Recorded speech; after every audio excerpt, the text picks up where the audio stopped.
your life when you experienced pure joy and felt so mesmerized, that's your words, and enthralled in the moment that you cease to think about your past or your future? So it's like a moment when you're right where you want to be. It was giving birth to my first daughter. I always knew that I wanted to be a mother.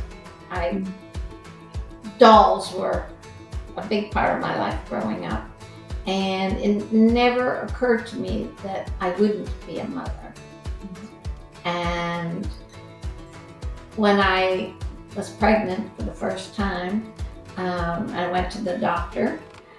I found out that my baby was due on my birthday.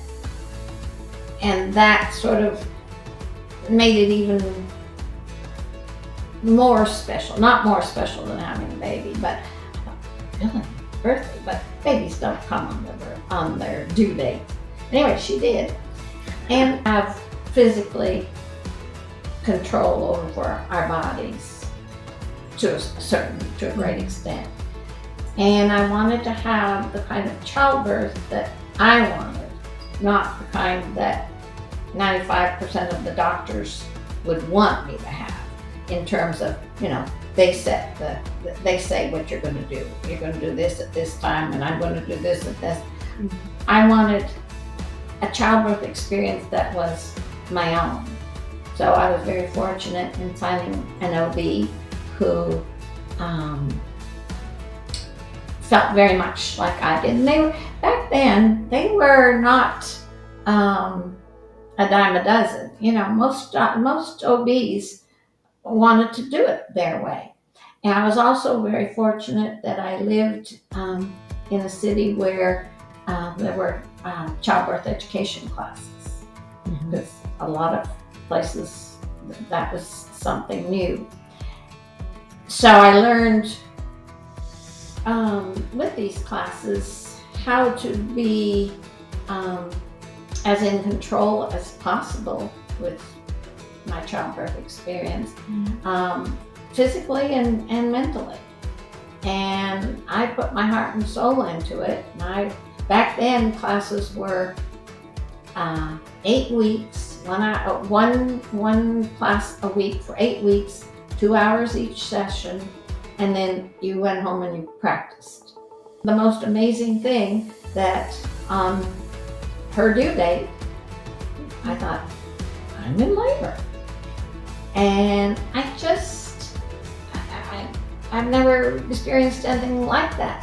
That she was a single footling breech, which meant that she was coming one foot first.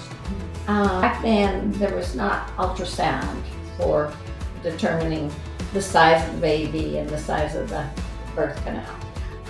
So my doctor did an X-ray, and he determined that, yes, that baby coming bottom first would be able to fit through my pelvic space.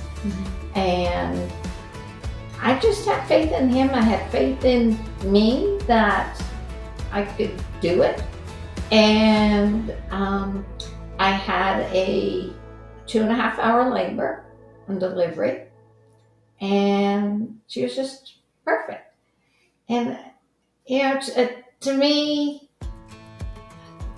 thinking back on that, it was such a wonderful, wonderful experience. It just sort of fulfilled any big dream that I ever had. It just was perfect. And it made me go on. I started assisting at childbirth classes, the same group where I had my initial classes. And then after my second baby was born, which was also a wonderful experience, then I started teaching childbirth classes. So it just, it was something that I could just go on with. And I taught for 33 years. Wow.